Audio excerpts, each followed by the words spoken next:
भगवान श्री कृष्ण से युधिष्ठिर जी ने पूछा कि जो वैशाख शुक्ल पक्ष में जो मोहिनी एकादशी आती है, इसका क्या फल है, इसका क्या महात्म्य है। तब भगवान श्री कृष्ण ने कहा, धर्मराज जी ध्यान से सुनिए, साधारण नहीं है, धर्म के अंश से उत्पन्न हुए हैं धर्म युधिष्ठिर जी। साधारण ना तो प्रश्न है उनकी, ना ही साधारण उनकी बुद्धि है, बहुत विशेष बुद्धि के साथ में उन्होंने प्रश्न किया। तब भगवान श्री कृष्ण ने कहा, सावधान होकर सुनो, मैं तुम्हें वैशाख माह में आने वाली मोहिनी एकादशी का महात्म्य बताता हूँ। भगवान श्री कृष्ण ने कहा कि एक बार यही प्रश्न श्री रामचंद्र जी ने वशिष्ठ जी से कहा।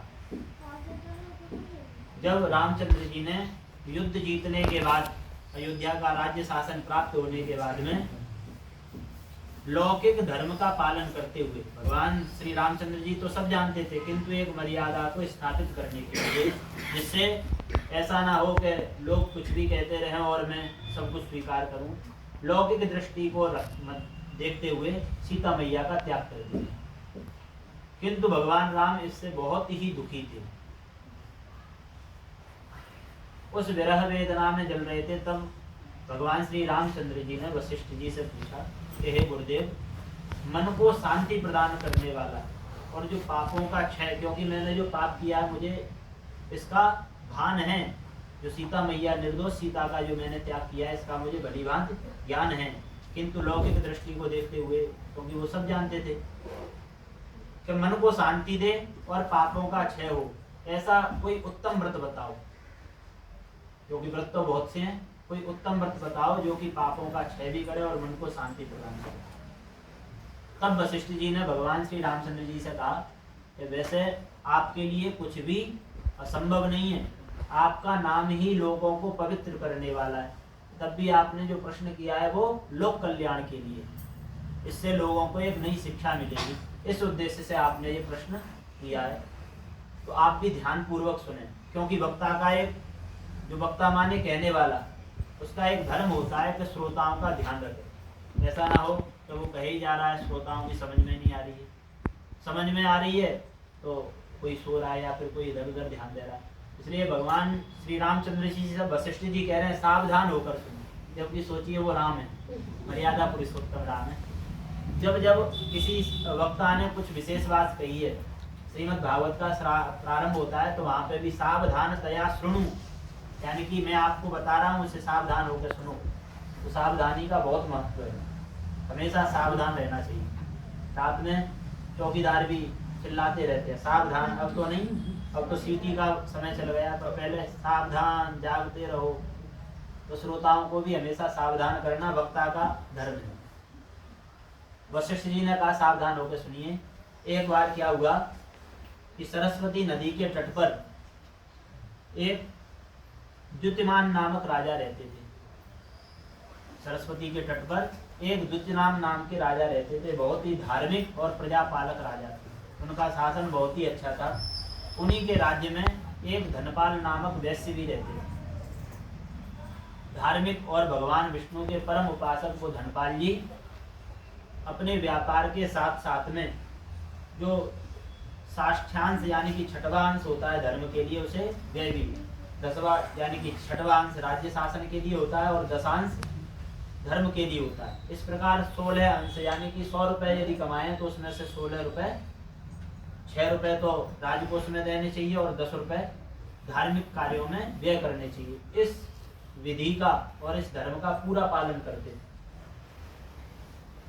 राजा ना होते हुए भी उन्होंने उस राज्य में बहुत से राजमार्ग बनवाए, सड़कें बनवाई, बहुत सी प्याव, सरोवर, नदी, तालाब खुदवाए और अन्न और धन की यहाँ पर व्यवस्था हो सके बांटने की।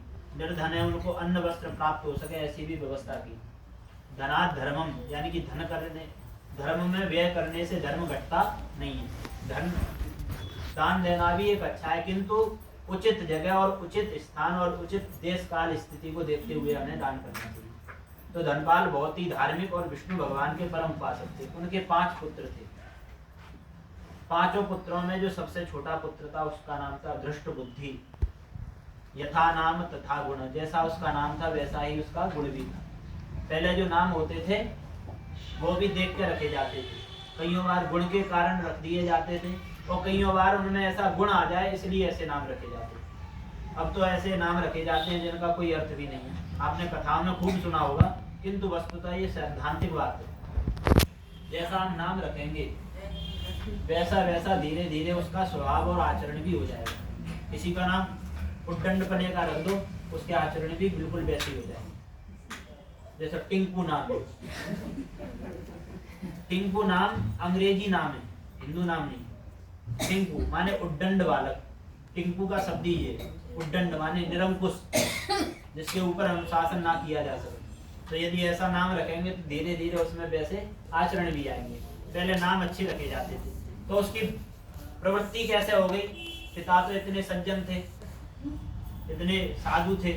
साधु माने कि भगवान विष्णु के उपासक और सत्कर्म करने वाले, किंतु वो इतना कुसंगित कैसे हो गया। तो क्या होता है, जो धनाढ्य व्यक्ति होते हैं, जो धनाढ्य व्यक्ति होते हैं, उनकी संतान का जो संग है वो कभी कभी कुसंग हो जाता है, क्योंकि उनके पास धन पर्याप्त होता है। तो वो क्या करते हैं, जो अन्य लोग होते हैं धीरे धीरे उनसे मित्रता करेंगे, क्योंकि उनके पास पर्याप्त धन रहता है। अपनी भी इच्छाओं की पूर्ति करेंगे और उसे भी अपने संग में डालना चाहेंगे। खुद भी गुटखा बीड़ी इत्यादि करेंगे और धीरे धीरे उसे भी उसकी ओर प्रेरित करेंगे। तो धीरे धीरे करके क्या हुआ, कुसंग के कारण उसकी बुद्धि नष्ट हो गई। वास्तव में जैसा उसका नाम था वैसा ही वो हो गया। पिता बहुत ही सज्जन थे, किंतु वो धृष्ट बुद्धि बहुत ही असाधु निकला, असज्जन हो गया। मद्यपान करना, मांस इत्यादि का भक्षण करना, जैसे जैसे बड़ा हुआ वैसे वैसे उसके कार्य थे वो भी वैसे ही हुए। वैश्यागमन करना, परस्त्री की ओर कुदृष्टि रखना इत्यादि उसके कार्य थे। जैसी संगत वैसी रंगत। जब ये कार्य बहुत ज्यादा हो गए तो वैश्य धनपाल ने उसका त्याग कर दिया, क्योंकि पुत्र वैसे शरीर का ही एक अंग है, किंतु वो अंग यदि ज्यादा विषैला हो जाए तो उसका त्याग ही शरीर की रक्षा है। तो धनपाल, वैश्य धनपाल ने उसका त्याग कर दिया और अपने घर से निकाल दिया। जब वो गया तब भी पर्याप्त धन आभूषण इत्यादि पहन कर गया।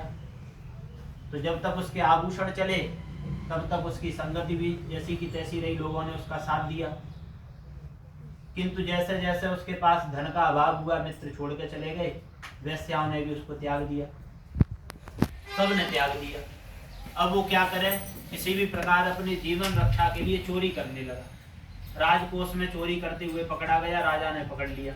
राजपुरुषों ने यानी कि सैनिकों ने पकड़ के राजा के सामने प्रस्तुत कर दिया।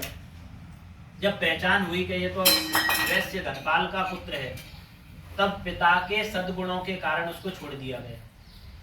किंतु राजा ने उसको दंड दिया कि राज्य से बाहर चले जाओ, अब तुम इस राज्य में नहीं रहोगे।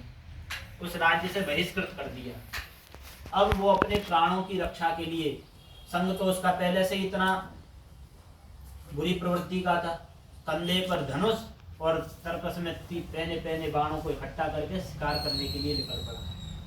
जब जंगल में रहने लगा तो बहुत से जानवरों को मारता, बहुत से पशु पक्षियों को मारता, खूब शिकार करता, यानी कि उसके जो पाप थे और ज्यादा बढ़ने लग गए, खूब ज्यादा पाप उसके बढ़े। एक दिन क्या हुआ, यही वैशाख का महीना, खूब गर्मी पड़ती है, भूख प्यास से व्याकुल था। उस दिन उसे कोई भी शिकार नहीं मिला, तो गंगा जी की ओर गंगा जल पीने के लिए चला। उसी समय कौटिल्य नाम के कौंडिल्य नाम के जो मुनि थे वो गंगा स्नान करके जा रहे थे। तो जल की कुछ बूंदें उसके शरीर पे पड़ी। गंगा जी के जल की बूंदें कौटिल्य मुनि के शरीर से कुछ उसके ऊपर गिरी। तो सब यानी कि साधु में इतना प्रभाव होता है कि वो बूंदें पड़ने से उसमें कुछ चेत हुआ, ज्ञान का प्रस्फुटित हुआ, उसको ज्ञान हुआ और उसका ज्ञान थोड़ा दूर हुआ। थोड़ा सा उसे भान हुआ कि मैं कौन हूँ। पूर्व जन्म के पहले के पुण्य भी थे, क्योंकि बिना पूर्व जन्म के पुण्य के धनाढ्य घरों में जन्म नहीं मिलता है। भगवान ये बात गीता जी के 9वें अध्याय के 22वें श्लोक में स्पष्ट कह रहे हैं। तो योग भ्रष्ट हो जाते हैं, किसी भी कारण उनका पतन हो जाता है, तो अगले जन्म में क्या होते हैं, सुचीनाम श्रीमताम ये, या तो पवित्र ब्राह्मण इत्यादि कुल के जन्म लेते हैं या फिर धनाढ्यों के घर में जन्म लेते हैं। तो पूर्व जन्म के उसके कुछ पुण्य तो थे, उसे ज्ञान हुआ, उसने बहुत ही ज्यादा बढ़िया प्रश्न पूछा कि मेरा कल्याण कैसा हो। जो कौंडिल्य ऋषि थे उसके साधु प्रश्न पर और उसके सज्जन स्वभाव पर रीझ गए, क्योंकि उसने बहुत पाप किए थे। पहली बार उसने कुछ सज्जनता आई और कौंडिल्य मुनि ने उसे वैशाख कृष्ण शुक्ल पक्ष की मोहिनी एकादशी के व्रत का उपाय बताया। उसने जंगल में ही रहकर वो व्रत किया, बुरी संगतियों का त्याग किया। मरण के बाद में उसकी जब मृत्यु हुई तो गरुड़ के ऊपर बैठकर वैकुंठ धाम को प्राप्ति किया। उसकी सदगति हो गई अंदर। भगवान राम ने जब ये सुना तो उन्हें भी बहुत संतोष प्राप्त हुआ और भगवान रामचंद्र ने भी ये व्रत को किया। भगवान श्री कृष्ण युधिष्ठिर से कह रहे हैं कि इस प्रकार जो मोहिनी व्रत का पालन करते हैं वो इस जन्म को छोड़कर भगवान के नित्य वैकुंठ धाम को प्राप्त कर लेते हैं। ये मोहिनी एकादशी के व्रत का महात्म्य है। इसलिए हमें एकादशी, कोई भी एकादशी वो साल में 24 एकादशी आती हैं और अधिक मास में मिला के 26 एकादशियां हो जाती हैं। और इस वर्ष अधिक मास है, इस बार 26 एकादशियों का वर्णन होगा। तो आप भी प्रयास करो कि हम सभी एकादशी का व्रत रखें। एकादशी का व्रत मनुष्य मात्र को करना चाहिए।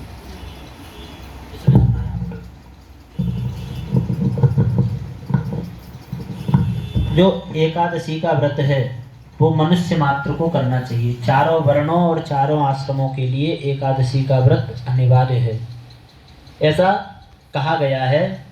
हरि भक्ति विलास एक वैष्णवों का ग्रंथ है, उसमें कहा गया है ब्रह्मचारी गृहस्थो वा वानप्रस्थो तवा यति एकादश्याम ही यो भुंजानो भुंक्ते गोमांस एव ही। और इससे बड़ी और क्या बात होगी। हरि भक्ति विलास में कह रहे हैं चाहे ब्रह्मचारी हो, चाहे गृहस्थ हो, चाहे वानप्रस्थी हो, चाहे सन्यासी क्यों ना हो, यदि वो एकादशी के दिन भोजन करता है, भुंजानो, यदि वो अन्न ग्रहण करता है तो वो भोजन गौमांस के समान कहा गया है। भोजन करना माने कि गौमांस खाने के बराबर है। सभी को एकादशी करना चाहिए, चाहे वो वैष्णव हो, चाहे भगवान विष्णु का उपासक हो, चाहे भगवान गणेश का उपासक हो, चाहे सूर्य का उपासक हो, चाहे किसी देवी देवता का उपासक हो, सभी को एकादशी का व्रत अवश्य करना चाहिए। पद्म पुराण में ऐसा कहा गया है न शैवम न च सौरोह सौन न शाक्त गण सेवकः यो भुंक्तम वासरे विष्णोर गेयः पश्वादिको ही सह। यानी कि चाहे वो वैष्णव हो, चाहे शाक्त हो, चाहे सूर्य का उपासक हो, चाहे गणेश का उपासक हो, चाहे काली माता का उपासक हो, किसी कोई भी देवी देवता का उपासक हो, यदि वो वासरे विष्णु, वासर माने हरिवासर एकादशी, और विष्णु वासर माने कि जन्माष्टमी, रामनवमी इत्यादि, जैसे भी परसों नरसिंह चतुर्दशी आने वाली है, ये सभी क्या है, विष्णुवास है, यानी कि भगवान विष्णु के दिन है। जो इन दिनों में भोजन करता है मनुष्य नहीं, वो तो पशुओं से भी गया बीता है। पश्वादिको ही यशः, यानी कि वो तो पशुओं से भी अधिक निंदित है, तिर्यक योनियों से भी ज़्यादा वो नीच है, ऐसा पद्म पुराण में एकादशी के महात्म्य में कहा गया है। बृहन्नारदीय पुराण में भी एकादशी की जो ना करने वाले हैं उनकी दुर्गति का वर्णन है। ब्रह्म हत्यादि पापानां कथांश्चित निष्कृतिर्भवेत् एकादश्यां तु यो भुक्तम निष्कृतिर्नास्ति कुत्रचित्। यानी कि ब्रह्म हत्यादि, किसी के हाथों से ब्रह्म हत्या हो जाए, ब्राह्मण की हत्या हो जाए, गौ हत्या हो जाए, ऐसे महान पाप भी हो जाए तो इनका किसी कोई कार्य करके इनका क्या है, निष्कृतिर हो सकता है, इसके पाप से मुक्त हो सकता है कोई उपाय साधन इत्यादि करके। किंतु जो एकादशी के दिन भोजन कर लेता है उसका किसी भी प्रकार से मार्जन नहीं हो सकता, उसका तो उसे फल मिलना ही मिलना है, ऐसा बृहन्नारदीय पुराण में कहा गया है। भगवान श्री कृष्ण एकादशी के महात्म्य की वर्णन करते हुए युधिष्ठिर से कह रहे हैं कि जो इस एकादशी, मोहिनी एकादशी का व्रत करता है वह उत्तम से उत्तम तीर्थ, व्रत, तपस्या, योग इत्यादि सभी से ज़्यादा बढ़कर फल प्राप्त कर लेता है। इस एकादशी के व्रत का जो फल है उसका 16वां भी अंश ये सभी साधन नहीं कर सकते हैं, जो एकादशी के व्रत का महात्म्य है, जो फल है। कलाम नारहंति षोडशीम यानी कि 16वें अंश के बराबर भी नहीं है। चाहे उत्तम से उत्तम कोई भी तीर्थ का सेवन कर लो, चाहे किसी भी जप का सेवन कर लो, तप का सेवन कर लो, व्रत कर लो, कोई योग साधना कर लो, ये सभी 16वें अंश के भी बराबर नहीं है। ऐसा भगवान श्री कृष्ण युधिष्ठिर से एकादशी की महिमा के बारे में बता रहे हैं। तो आप